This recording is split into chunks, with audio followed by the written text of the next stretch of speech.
Hola, estimados alumnos, vamos a procurar en la misma línea que habíamos prometido ofrecerles algunas directrices mínimas para que puedan comprender el sentido con el que deban aplicarse al conocimiento de la lección, en este caso número 2 de la disciplina. Esta lección básicamente intenta poner en evidencia las condiciones con las que cuenta un sistema penal para afrontar un determinado conflicto social. En una primera línea lo hace procurando distinguir epistemológicamente, vale decir, desde la perspectiva del saber científico, qué debe entenderse por derecho penal en sentido objetivo y subjetivo, qué es lo que deba concebirse por derecho procesal penal y finalmente por derecho de ejecución penal. Luego de una revista acerca de las condiciones bajo las cuales se dio un proceso legislativo, en el punto siguiente de esta lección, el programa canaliza, me parece a mí, la médula que interesa a las definiciones importantes de este primer encuentro que ustedes van a tener con la materia y que se relacione con la evolución metodológica del sistema de comprensión, vale decir, de qué modo el derecho penal, que se supone moderno, científico, fue mostrándose ante la comunidad científica, valga la expresión. Y en este derrotero que intenta situar lo que debe entenderse por dogmática jurídico-penal fundamentalmente y sus distintas expresiones, se cifra buena parte del atractivo de esta lección ante el cual los alumnos suelen vacilar, dada su extrema complejidad y su abstracción. Procuraremos ser lineales, ser básicos en toda esta explicitación de los contenidos que yo juzgo relevante de esta lección, lo que no implica excluir a los restantes y que no van a ser evaluados, simplemente es una selección inspirada a propósito del formato con que mantenemos este encuentro y básicamente porque, insisto, hay un orden de jerarquías que me permite seleccionar los tópicos con relación a otros en función de su relevancia para el alumno. Pues bien, a ver, un derecho penal en sentido objetivo, como se suele decir, no reclama demasiado esfuerzo intelectivo. Cualquier autor estaría en condiciones de evocarlo como un conjunto de disposiciones y de normas que se encargan de regular la cuestión criminal, que reconocen un hecho como presupuesto y una pena como consecuencia. El derecho penal en el sentido subjetivo hace referencia antes bien a la pretensión de castigo que tiene el Estado cuando concurren determinadas condiciones para que eso sea legítimo, vale decir, cuando en un determinado escenario se logra constatar que alguien se ha comportado de modo imputable, tanto objetiva como individualmente, con respecto a una necesidad de evitar cierto comportamiento que se le atribuye. En definitiva, estamos hablando en este caso concreto de otra visión, de otra mirada. En todo caso, para que quede claro definitivamente, el derecho penal en sentido subjetivo presupone entonces la posibilidad de castigar que solo es conferida al Estado en organizaciones sociales no guiadas por pretensiones teocráticas o, digamos, por así decir, no seculares. De manera que el único que tiene, o quien solo tiene capacidad de castigar es el Estado a través del llamado ius puniendi o pretensión de castigo. Desde una perspectiva subjetiva esto es así y no corresponde añadir absolutamente nada más, aun cuando por supuesto al Estado no le place el ejercicio del poder de castigo, sino que también se puede entender que en nombre del derecho penal el Estado ejerce otros derechos que no son propios del castigo, como por ejemplo el aseguramiento frente a las personas incapaces de culpabilidad y que sin embargo ejecutan hechos criminales, vale decir, la posibilidad de administrar medidas de seguridad, de intervenir de esta forma, también forma parte de una de las posibilidades que tiene el derecho penal. Pero ya no sería una pretensión de castigo, ¿no? No sería el llamado ius puniendi tradicionalmente. Parece interesante, sin embargo, señalar dos cosas acerca de un tópico relevante en relación a las relaciones entre el derecho penal, procesal penal y el derecho de ejecución penal. El derecho procesal penal ha sido siempre tradicionalmente concebido como un derecho de realización del derecho material. Es conocidísima la expresión de un teórico alemán según la cual el derecho penal, el que conocemos nosotros, el derecho sustancial, no le toca un pelo al delincuente, como que si en definitiva en esta disputa de, hasta diríamos de algún modo de marquesinas, el derecho procesal penal fuese acaso el llamado en primer lugar frente a un conflicto, porque es el que en definitiva organiza todo un sistema de reconstrucción del suceso, de constatación de imputaciones y de definición de respuestas. ¿Vale? Todo esto, frente a la infracción, se hace tangible en un escenario que llamamos proceso penal o procedimiento penal, regido por distintos enunciados y reglas que conforman en su conjunto el llamado derecho procesal penal. Es decir, es bien conocido que la explicación convencional que el origen del derecho procesal penal en organizaciones como la nuestra, federales, presupone que las provincias reservan para sí la capacidad de darse este tipo de normas de realización del procedimiento frente a la unicidad, por así decir, de la legislación sustancial, que solo es atribución y soberanía excluyente del Congreso de la Nación por mandato constitucional. En una palabra, es una ley común que rige en todo el país el derecho de fondo, el derecho sustancial, y existen tantas ordenanzas procesales como provincias u organizaciones estaduales existan. Uno podría dudar de que sea esto razonable, no es este el lugar para aportar ideas en esta línea, pero la verdad es que crece ya rápidamente, por lo menos en el ámbito científico, el descreimiento de que entre el derecho penal y procesal penal existan fisuras o divisiones o incumbencias excluyentes las unas de las otras. No en el estilo de lo que propusiera Frank von Liszt con su programa de Marburgo, que hablaba de una ciencia integral, no en ese estilo, pero en un emprendimiento un poco más modesto se intenta refundar una suerte de concepción integral del sistema penal que incluya en su seno el abordaje sustancial del conflicto y su modo de realización ejecutiva, y también, en el caso de que exista naturalmente una pena, su contralor de vigilancia. Es decir, desde una perspectiva aspiracional, por así decir, crece la idea de una imagen integral del sistema penal que incluya como componente de una disciplina global tanto el derecho de fondo sustancial, el derecho procesal penal y el derecho de ejecución penal. Es muy importante que el derecho de ejecución penal se incluya como un capítulo central tanto de aspectos materiales como procesales, dado la relevancia y el contacto que se presume tiene este saber con el tramo de aflicción para con el individuo, vale decir, concretamente en el caso de las penas privativas de libertad, con la cárcel, vale decir, el trance ejecutivo de conducción de una pena reclama el abordaje epistemológico de un saber que se ocupa de ello y también de un procedimiento entrenado con la emergencia, digamos, que esté al tanto de la especificidad que presupone este momento del sistema penal en su conjunto, como es el cumplimiento concreto de una pena, fundamentalmente la pena característica por antonomasia, como es la pena privativa de la libertad.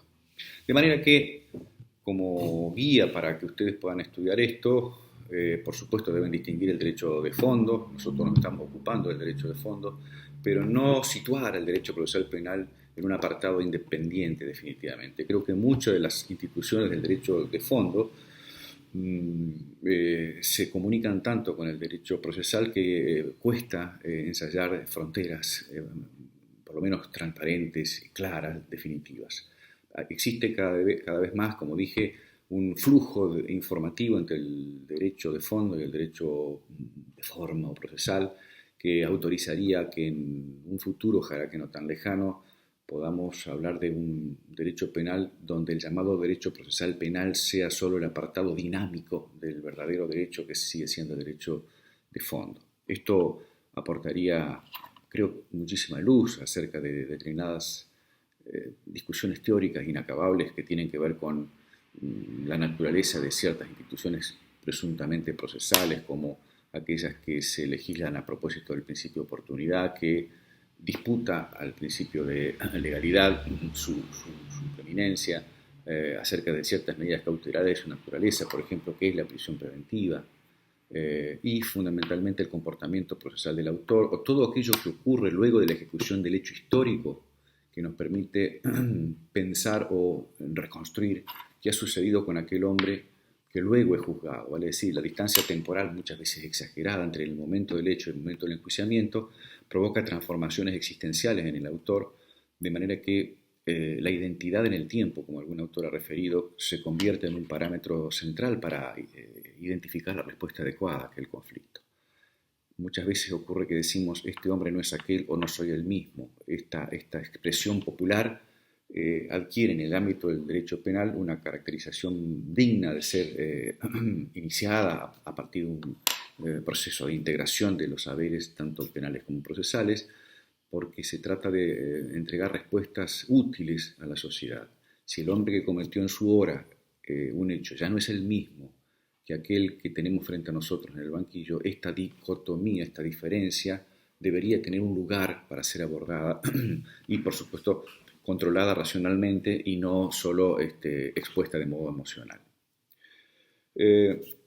Dejando de lado este punto, digamos que es un punto, diría yo, atractivo para el pensamiento y la reflexión, lo que existe actualmente es una disciplina que se llama Derecho Penal, que es diferenciable de otra disciplina que se llama Derecho Procesal Penal y que se ocupan del abordaje de instituciones emanadas de legisladores distintos. Es decir, el derecho penal reconoce como uno de los objetos de su indagación epistemológica, no el único, pero el más importante quizás, la ley penal sancionada por autoridades nacionales de manera excluyente, frente al derecho procesal penal, que reconoce como objeto de indagación, esta vez sí excluyente, códigos procesales provenientes de las distintas provincias y del orden federal. Bueno, muy bien. Me gustaría aquí hacer un punto y proseguir con el abordaje sistemático, el derrotero que nos permite a nosotros definir al derecho penal como una ciencia y no como un saber raro o como un conjunto vicioso, diría yo, de recordatorios prescindibles acerca del claro discurso del legislador. Quiero decir, el derecho penal no es un conjunto de obviedades. Alguien podría pensar, pero si el legislador ha sido tan cauto y escrupuloso en identificar ciertos hechos, asociarle a determinada pena, ¿qué otra cosa que el proceso de detección de ese acontecimiento en la realidad se necesitaría para poder activar la consecuencia allí prevista? En pocas palabras, ¿tiene sentido hablar de una ciencia que se ocupa de obviedades para el caso de que se suponga que es obvia la ocurrencia de un delito? Imaginemos, A mata a B, tenemos suficiente constatación de testigo para comprobar que A fue precisamente el que dio muerte a B, tenemos un perito que nos señala la causa de la muerte de B, y un código que castiga con una pena de 8 a 25 años, el artículo 79, al que matare a otro. ¿Qué más necesitamos? Eso podría ser una pregunta del profano, decir, pero a ver, ¿por qué tanta complejidad, tanta abstracción, tanta exacerbación conceptual para localizar elementos que están casi con obviedad, por eso hablaba de obviedad, entregados a una decisión muy sencilla, castigar a A, para el caso de que naturalmente A, por ejemplo, sea sano, sea mayor, no haya sido objeto de una agresión de parte de B? Como ven, yo estoy añadiendo las condiciones negativas que justifican que A sea castigado por el homicidio de B, con lo cual ya no se trata de la obviedad consistente en presentarnos una imagen muy sencilla que desafía la consistencia teórica del saber que se ocupa de estos supuestos y sus similares. No es un conjunto de obviedades aquello de que se ocupa el derecho penal, sino antes bien una red conceptual de proposiciones, enunciados, disposiciones normativas, vigentes y aspiracionales, que intentan garantizar determinados valores esenciales en la administración del castigo público, vale decir, igualdad en el tratamiento de los casos iguales o que pretendan afinidad estructural, seguridad jurídica y posibilidad de contralor de las decisiones. La igualdad, la seguridad y la predecibilidad de las decisiones conforman un escenario de valor lo suficientemente apto como para justificar que nos ocupemos de determinados conflictos con arreglo a un determinado método, vale decir, con arreglo a un sistema. Y porque de eso se trata, hablaremos muy rápidamente, insisto, muy, digamos, estructuralmente, superficialmente, para decirlo de una buena vez, acerca de qué manera la ciencia del derecho penal se fue ocupando de caracterizar la ocurrencia de un hecho que se definió como delito y que da lugar al castigo, según los tiempos. Para un entorno de cultura como el continental europeo, como el nuestro, que destaca como valioso la existencia de una metodología sistemática, vale decir, lo que se conoce como el empleo de un pensamiento sistemático, vale decir, definir la respuesta a un determinado conflicto partiendo o sirviéndonos de enunciados, de conceptos, de estructuras, de elementos de enlace ordenados en un grupo de aspectos analíticos que van conduciendo y orientando nuestro razonamiento hasta llegar a una conclusión. Esto es un pensamiento sistemático que presupone precisamente etapas y una determinada lógica de comprensión de ciertos fenómenos. Frente a esta forma de entender el pensamiento sistemático existe el llamado pensamiento problemático, que de alguna manera prescinde de la sujeción a determinadas estructuras lógicas previas para llegar a una conclusión, sino que parte de una vocación de confrontar determinadas soluciones alternativas o posibles. Sería como una suerte de discusiones de posibilidades de respuesta a un determinado conflicto, contemplando las consecuencias que conduciría cada una de esas alternativas. Vale decir, confrontar topois o puntos de vista, básicamente puntos de vista.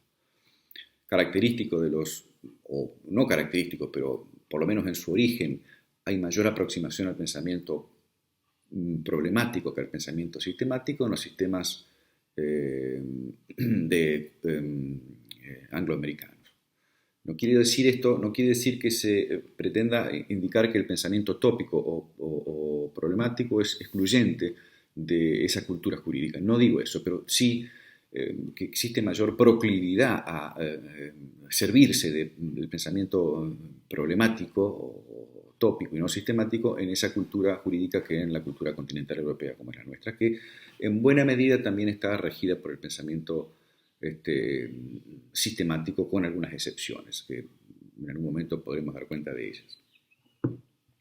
Bueno, se trata de esto, básicamente dentro de la línea de lo que definimos como pensamiento sistemático, es decir, un conjunto de enunciados organizados y sistematizados en un abordaje analítico que va conduciendo por pasos de acción secuenciales y no contradictorios la respuesta que merece ese mismo conflicto.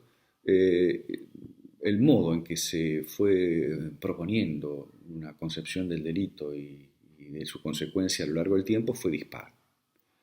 Y fue dispar tanto en Italia como en Alemania. Voy a citar dos hoy países que en su cultura jurídica decimonónica y anterior, bueno, se caracterizan por tener mucho que ver con lo que hoy entendemos por derecho penal. Es decir, nuestras construcciones epistemológicas del derecho penal son tributarias de básicamente las aportaciones de la ciencia penal alemana, que ha convertido como una suerte de producto de exportación a la dogmática jurídico-penal alemana.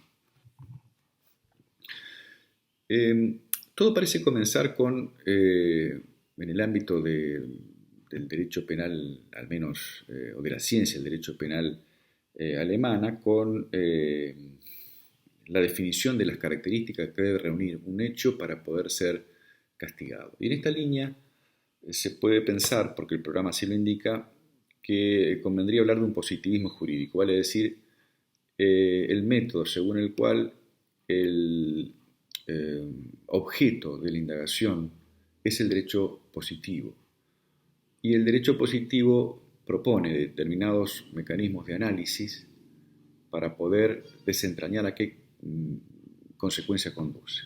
Es decir, estamos hablando en este caso, más concretamente, decíamos más concretamente, de las condiciones que deben cumplimentarse para poder desvalorar un determinado acontecimiento aparentemente lesivo, confrontarlo con las condiciones de su autor para definir si corresponderá o no imponerle el correspondiente castigo público. Es decir, la posibilidad de castigar a una persona reclama la indagación de los presupuestos del acontecimiento que se le atribuye a esa persona.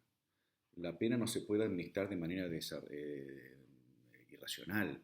La pena exige, atento a su gravedad, imponerse de manera cuidadosa. La mejor forma de honrar este mandato de cuidado en la administración del castigo público es exigir de quienes tengan la posibilidad de castigar el seguimiento de un determinado método o proceso, sistema, que permita verificar las condiciones bajo las cuales solo es legítimo y bajo solo ellas la posibilidad de imponer ese castigo.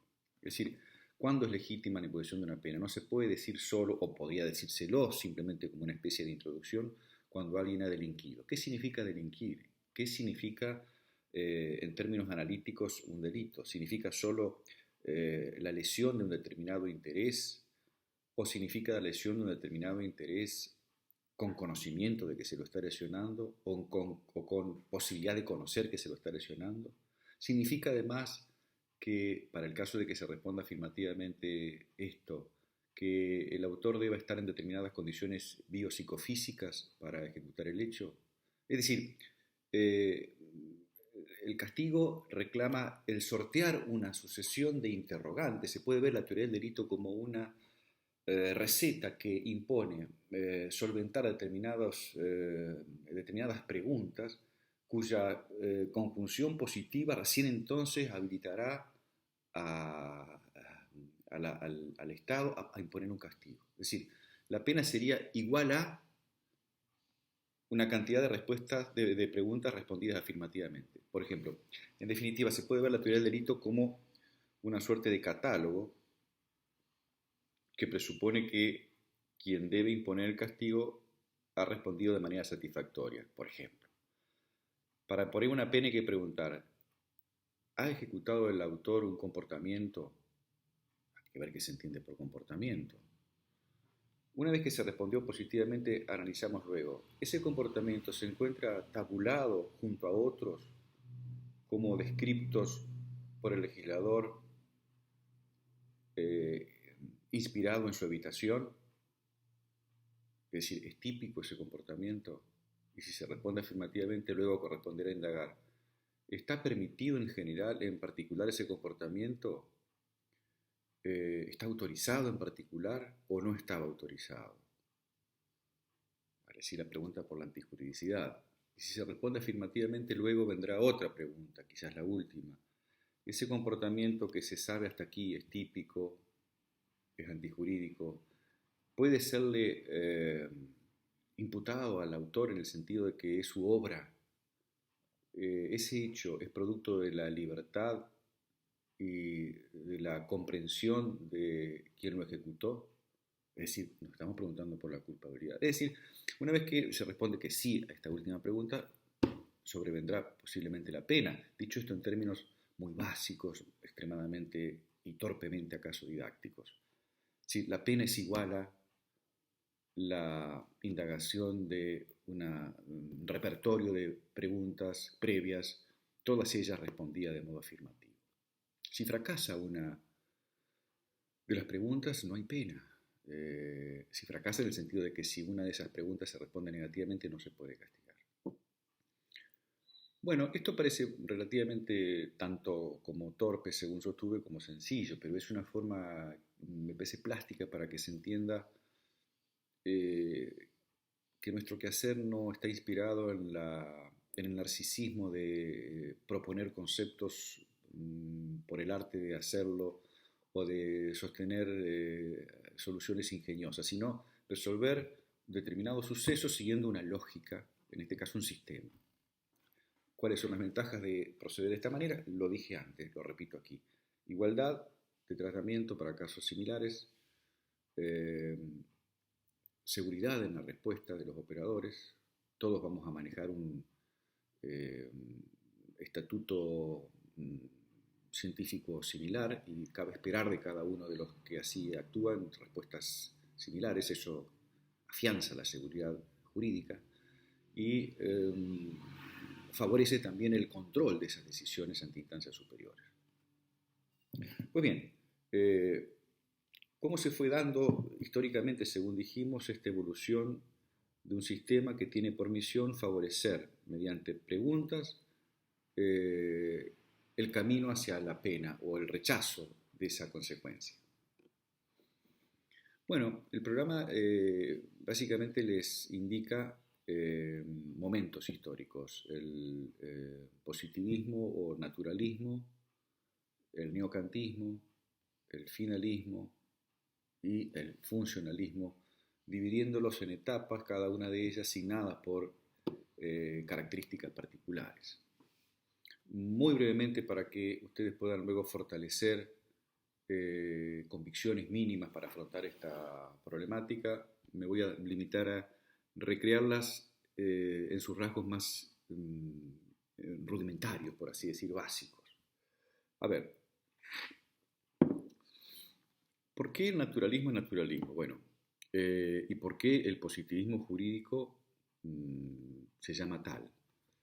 Estamos hablando del siglo XIX, apogeo de las ciencias de la naturaleza, de las ciencias empíricas, todo saber que pretendía aspirar a ser definido como científico debía, como se dijo alguna vez, aproximarse a la física, que era la reina de las ciencias.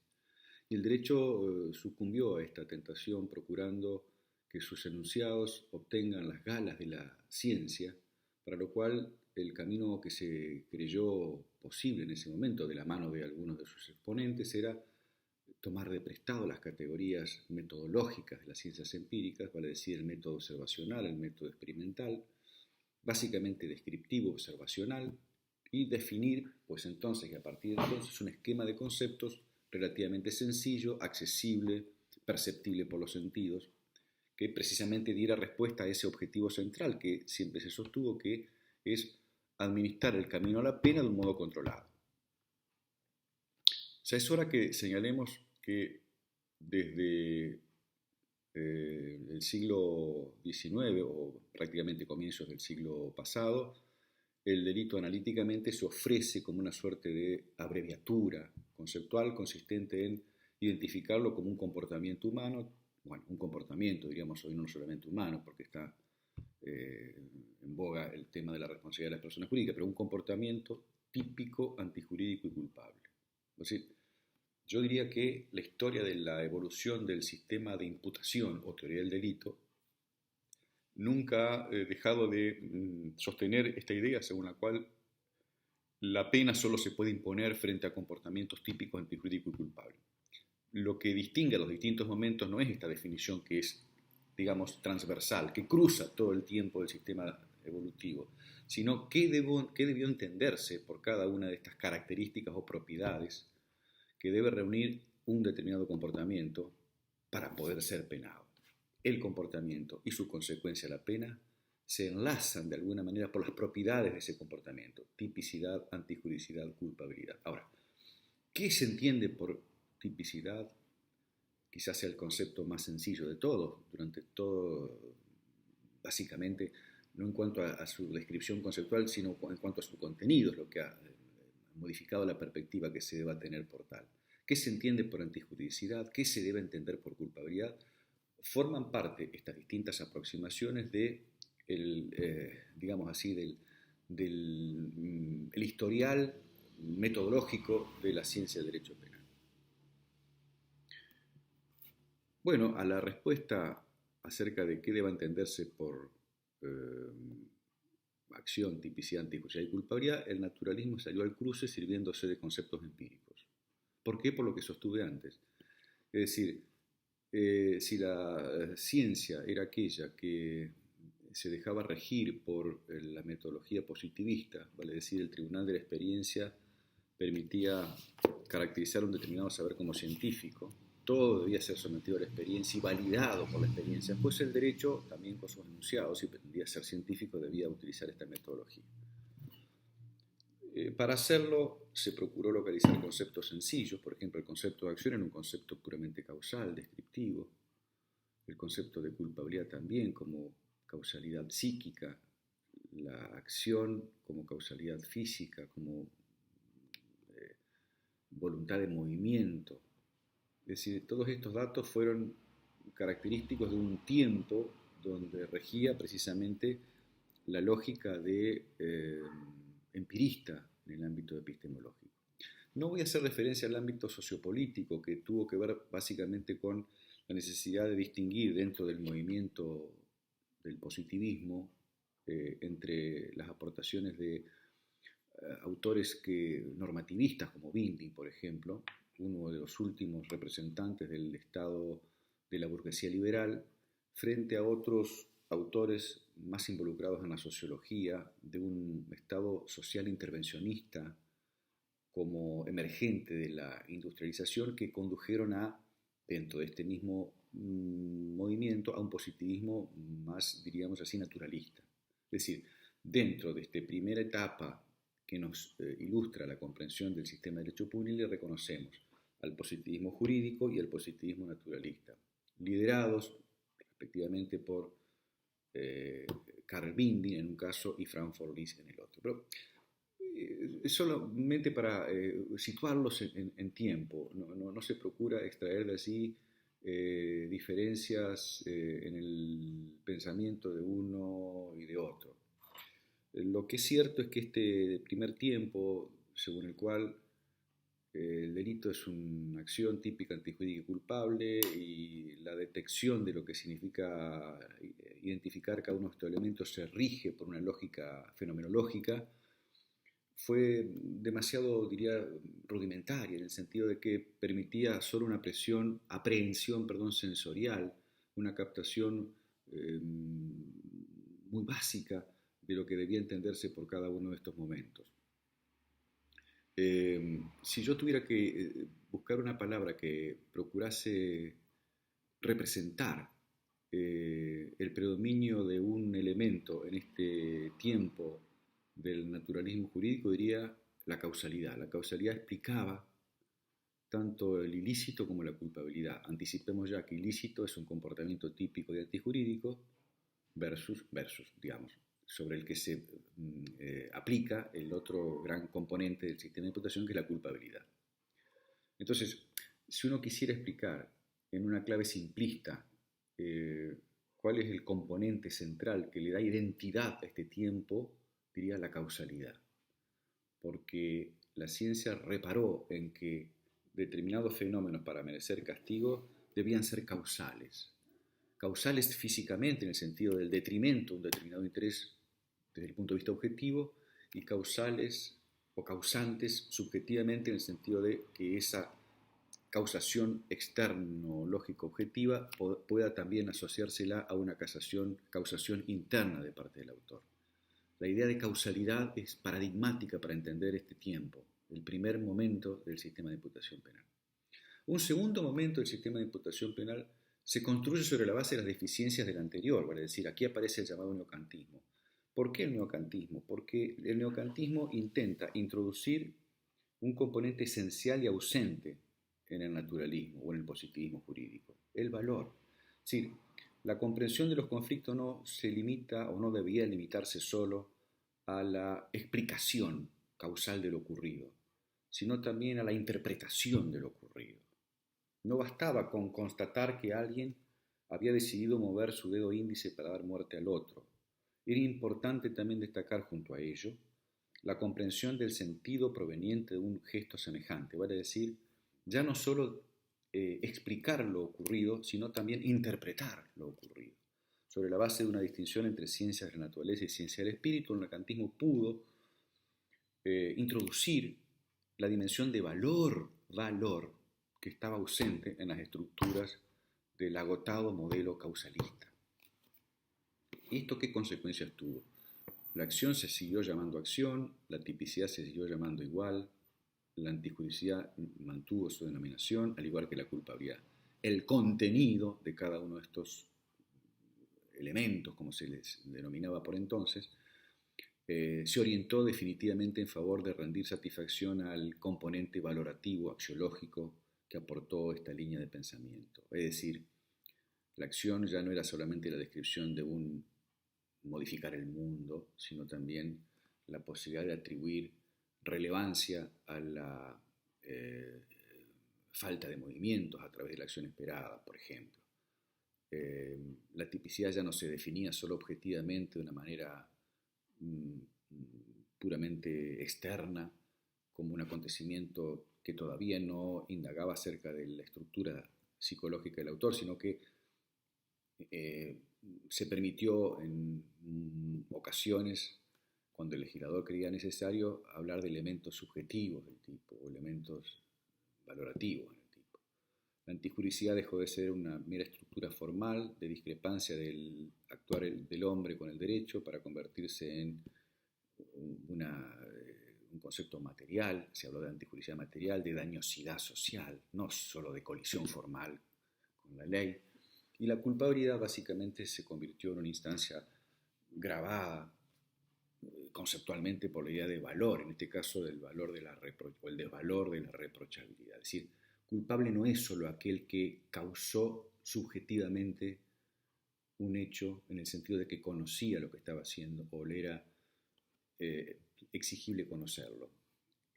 Culpable es aquel respecto de quien es posible formalizar un juicio de reproche, es decir, sobre la base de un comportamiento alternativo. Es decir, no actúa culpablemente solo el que está en conexión psicológica con el resultado producido a través del dolor o la imprudencia, sino quien, además de todo eso, se le puede enjuiciar por haber llevado adelante ese emprendimiento. Es decir, si además de doloso o imprudente el comportamiento es también reprochable. Y la idea de reprochabilidad tiene que ver básicamente con la idea de libertad, de la mayor o menor capacidad de autonomía del autor en el desarrollo de su vida. Es decir, eh, solo se puede reprochar aquello que se pudo evitar.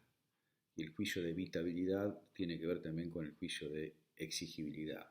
En la medida en que las condiciones personales del sujeto garanticen estas dos chances, pues recién entonces habrá de ser reprochable el comportamiento. Todo esto va a ser objeto de un análisis pormenorizado a la hora de abordar cada una de las categorías del sistema de imputación. Yo estoy permitiéndome, perdón por lo compacto de la exposición, centrándome en una valoración, más que en una valoración, en una descripción precipitada de las grandes problemáticas que van a conformar luego buena parte de la economía del programa general de la materia. Es decir, hay una lección concreta para culpabilidad y para los factores que le excluyen, ¿no? Que yo estoy solamente evocando aquí lo que en los tiempos del neocantismo se hablaba a propósito de esta categoría de la culpabilidad, como lo estoy haciendo en realidad con los otros momentos evolutivos.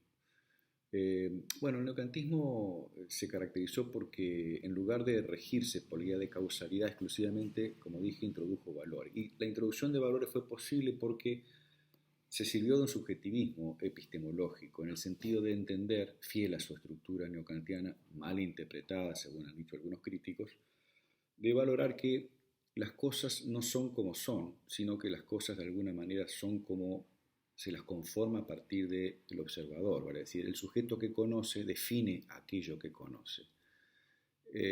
Antes del conocimiento no hay objetos, sino que hay una realidad amorfa, caótica.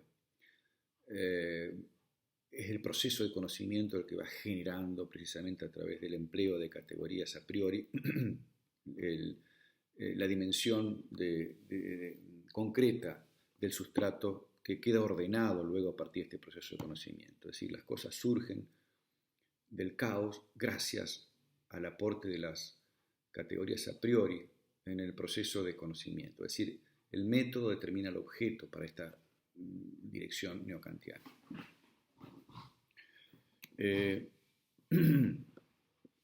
Esto implica un riesgo, claro, de conducir al idealismo y favorecer aportaciones subjetivas del intérprete, porque son los valores los va aportando el autor. Las cosas no tienen valor en sí mismas, los objetos de conocimiento no tienen valor en sí mismos, sino que el valor lo aporta el autor en el proceso de conocimiento mediante las categorías a priori. Es decir, esta idea, que es un tanto compleja y por supuesto que ya no se sostiene,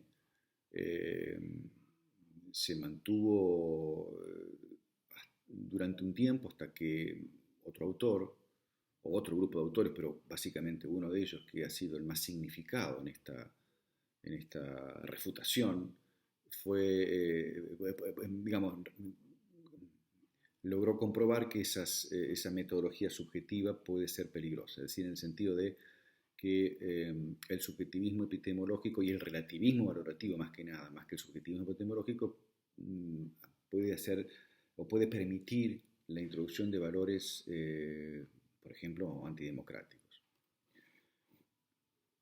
Este riesgo no tiene un registro histórico concreto, con alguna excepción por allí.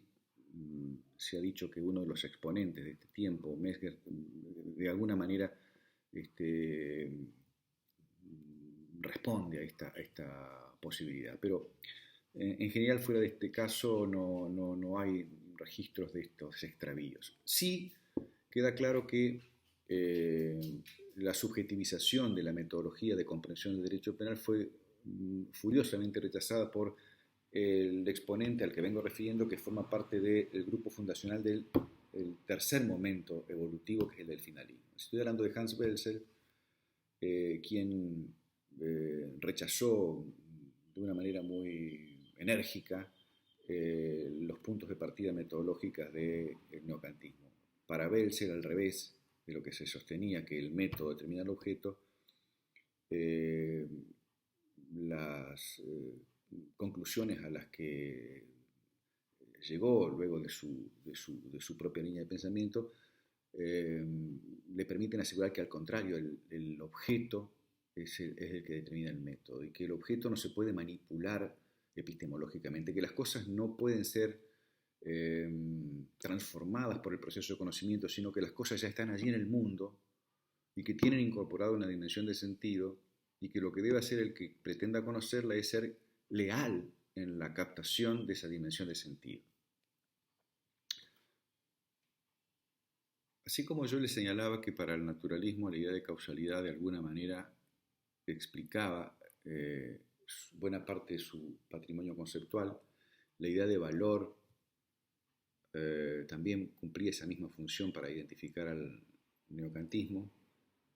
Si tuviera que escoger un elemento para localizar la identidad del finalismo, diría la realidad, como una suerte de un llamamiento a la realidad, o lo que se llama la esfera ontológica, las cosas como son. Y las cosas son no porque estén solo exteriormente comprendidas de una lógica mecanicista. Las cosas no son porque alguien que pretende conocerlo les introduce valor. Y las cosas son como son antes de que se las conozca. Esto es lo que, en un lenguaje un poco más rebuscado, se llama estructura lógica objetiva. Es decir, son entidades antropológicas definidas de manera prejurídica, es decir, preexisten al legislador, preexisten a todo. Y si alguien pretende regularlas, debe respetarlas tal cual son. Es decir, se pueden hacer muchísimas cosas con los comportamientos de las personas. Se puede hacer historia, se puede vivenciarlas como inspiración de una novela, se puede ensalzarlas y se puede reprobarlas. Pero cualquiera de estas alternativas lo que no puede hacer es inventar comportamientos, sino que precisamente el objeto sobre el que recaerían estas chances posibles que ejemplificativamente yo ofrezco aquí, debe seguir siendo el mismo. Y si se deciden prohibir acciones humanas, no se pueden inventar acciones humanas a la medida de quien prohíbe, sino que el que prohíbe o quien prohíbe debe respetar la estructura conceptual ontológica de esa acción humana. ¿Cómo son las acciones humanas en la mirada de Welzel de 1940 aproximadamente? Un poco antes, un poco después. ¿Cómo son las acciones humanas? ¿Y qué tienen las acciones humanas como característico, de modo tal que quien pretenda evocarlas, regularlas, prohibirlas o aplaudirlas, deberá respetar esa esencia, esa estructura identitaria que la convierte en algo irrepetible? ¿Qué tienen las acciones humanas como dato característico, estructural, objetivo? Bueno, que son finales, dice Belzer. Sí, lo que caracteriza las acciones humanas proviene de la capacidad de quien actúa, de los hombres, de anticiparse a los resultados, de planificar el mundo, de elegir los medios adecuados para la consecución de fines. Todas las acciones humanas, dice Belzer, son finales. Las buenas, las malas, las correctas, las incorrectas, las acciones reprobables, las que no lo son. Todas son finales. De manera entonces que esto significó, a partir de una fenomenología metodológica evidente en el proceso de reconstrucción del hecho punible de parte del finalismo, una verdadera revolución en el modo de comprender el sistema de imputación. No ya porque se modificase el orden estructural del que venimos dando cuenta en las preguntas que conducen a la respuesta pena, sino por el contenido de esta pregunta. La acción ya no se pudo entender si era final simplemente como un proceso de causación de lesiones. La tipicidad, que es el momento mediante el cual se verifica que el legislador ha descrito la acción en cuestión, ya no puede, dado que la acción ahora es final, limitarse a proponer un espacio puramente objetivo a tono con la acción, porque la acción ahora ya no es puramente objetiva, sino que también es compleja, dado que tiene fines. La antijuricidad también debió, aunque esto ya viene ocurriendo, pero más claramente aquí, reservar un espacio para la subjetividad y la culpabilidad naturalmente también, de manera que se provoca un cambio de perspectiva en el modo de trazar la diferencia entre el objetivo y lo subjetivo con el finalismo. A partir del finalismo, la diferencia entre el objetivo y lo subjetivo, que siempre es relativa, y uno de los grandes problemas, en algunos casos hasta poéticos, es identificar lo objetivo y lo subjetivo, pero para no complicarnos, cuando uno habla de objetivo está hablando de todo aquello que está fuera de la cabeza del que enjuicia determinados datos como objetivos, aunque sean subjetivos en sí mismos. Por ejemplo, el psiquismo de una persona es algo subjetivo, pero si yo estoy pensando en el psiquismo de esa persona desde mi lugar es algo objetivo, porque está fuera de mí. Bueno, dejando de lado esto, que lo vamos a analizar concretamente cuando veamos el dolo del inductor y demás, con el finalismo se produce una transformación en el sentido en que se dividen estos conceptos relativos, como digo, del objetivo y lo subjetivo. Existía una división vertical entre el objetivo y lo subjetivo hasta aquí. Si todo lo objetivo estaba en el ilícito, todo lo subjetivo en la culpabilidad, tanto para el naturalismo como para el neocantismo. Y a partir del finalismo se transversaliza esa distinción, en el sentido de que hay una división horizontal. Todo el ilícito y toda la culpabilidad son tan objetivos como subjetivos. Bueno, las particularidades de esta transformación son muy vastas, son enormes.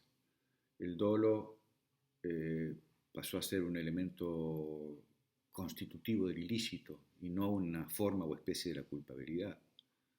Por citar quizás el que los alumnos suelen recordar, y porque en algún momento también se supuso que es finalista aquel que lleva el dolo al tipo, y no es así. Porque el finalismo es una actitud epistemológica, no es el modo en que identificamos a quien procuró una transferencia del espacio conceptual que debía dedicarse al dolo. Se llega al dolo, llega al tipo ya no solamente por la estructura de la acción, que es siempre final, sino también por la lógica de las normas y otros pormenores que no estamos en condiciones de abordar en este momento, por lo menos en este formato, pero cuya lectura sugerimos con los textos recomendados.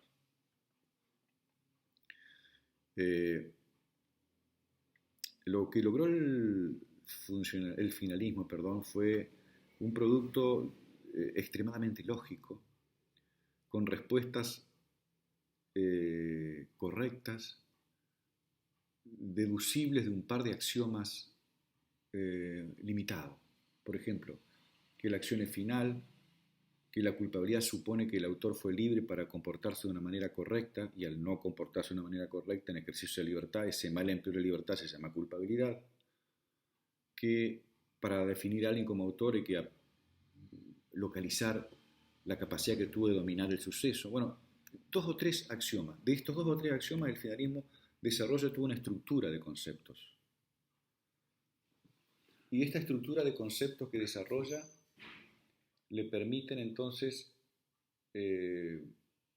arribar a soluciones lógicamente convincentes.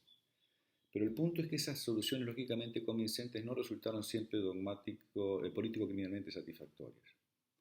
Es decir, lo correcto no era muchas veces lo bueno, socialmente, político-criminalmente. Y bueno, esta evocación a la política criminal anuncia ya que los tiempos que siguieron al finalismo vinieron señalados por la necesidad de